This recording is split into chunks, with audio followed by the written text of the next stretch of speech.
Hey everybody, welcome to the Bako Motorsports Power Hour. I'm Mike Griffith with the Bakersfield Californian. As Louis Amistoy likes to say, we've been covering racing since forever, and me since about 1977, so that's almost forever.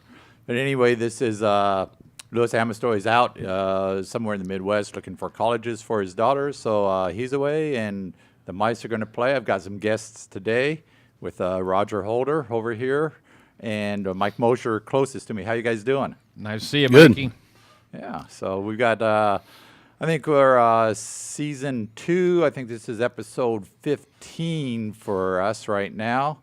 And we're on Facebook, Twitter, Instagram. You can find us anywhere. A lot of action on Facebook, but a lot of things going on. And there's Lewis's favorite slide, the Grape Ape. The car's been running out at Formosa Drag Strip for several years.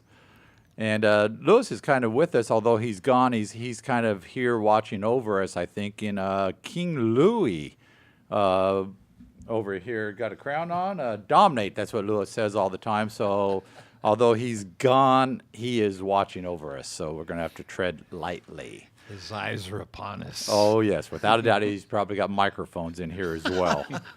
So anyway, we got fan voting, too. We got to remember the Grumpy Griffs Awards, and that's going on right now. I got it posted a little late. Didn't get up until yesterday, but last time I checked, there's been 14,000 votes. Woo. And so you're going on there, and some people are, Chicago politics, vote early, vote often, vote from the grave, and people are doing that. So, so it gets some good responses. But a big weekend of racing last weekend. Both local tracks were running, but on the national scene, you had NASCAR running at Dover, and that was race on Sunday. I saw plenty of good seats available. Did you notice that during the race? Yeah, was it normal? Now, you go back about 6 years ago when the economy was really bad. It was kind of understandable. I'm not really sure what's going on in Delaware with that race, but it was still a good race.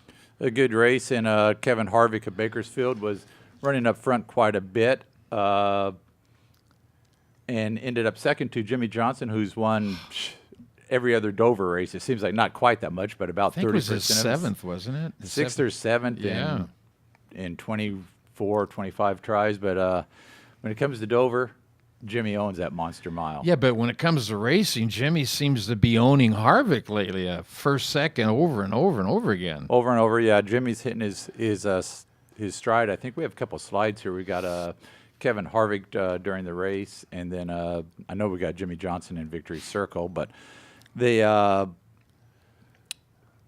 beautiful car. That's Harvick's car was pretty good there, and ran second, and then fell back, and then on a late restart got back up to seventh. And ironically, that late restart was because Casey Mears, Bakersfield, had a flat tire his second one, and he was kind of trying to stay out of the way, and somebody got into him. And you don't go too fast with a flat tire, do you, Roger? No, you sure don't.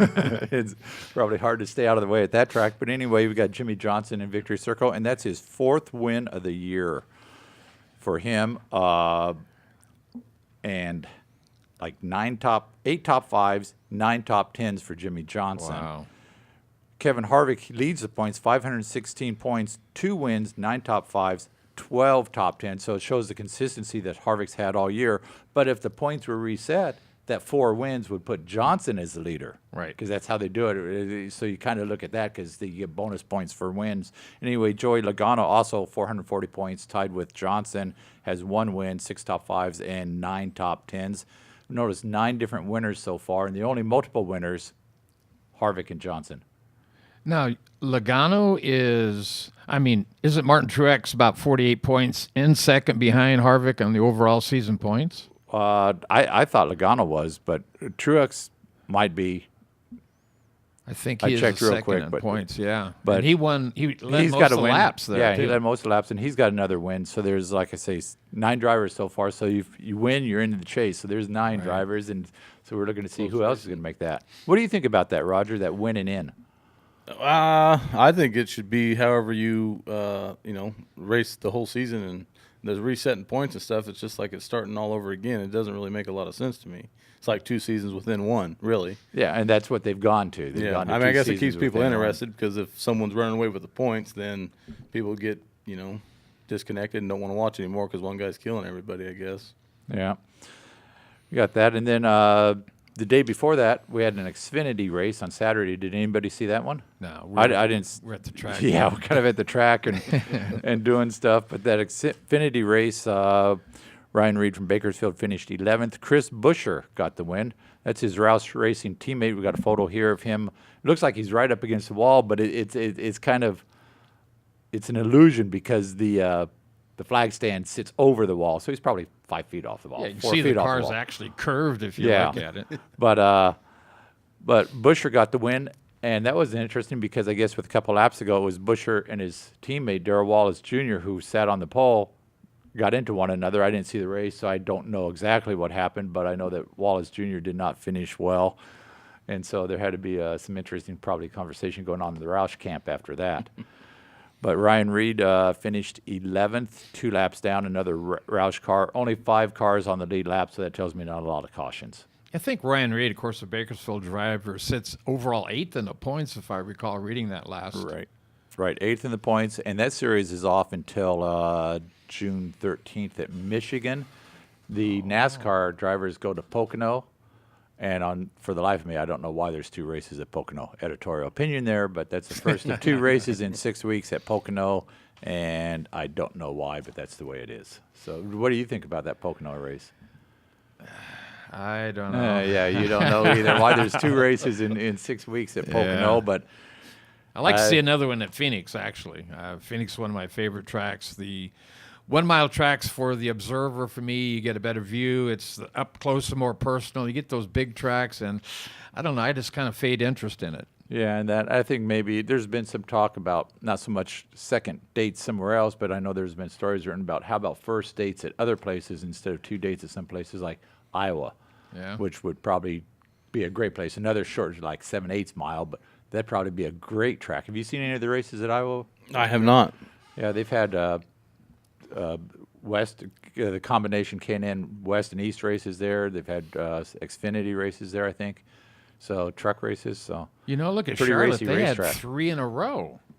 They just completed 3 in a row, had the All-Star well, race. yeah, and that's what they do. That keeps everybody home, and it's kind of like they don't have to go Yeah. anywhere. So I kind of understand the All-Star race staying there. It gives the guys a break. They can go home. They don't have to travel everywhere.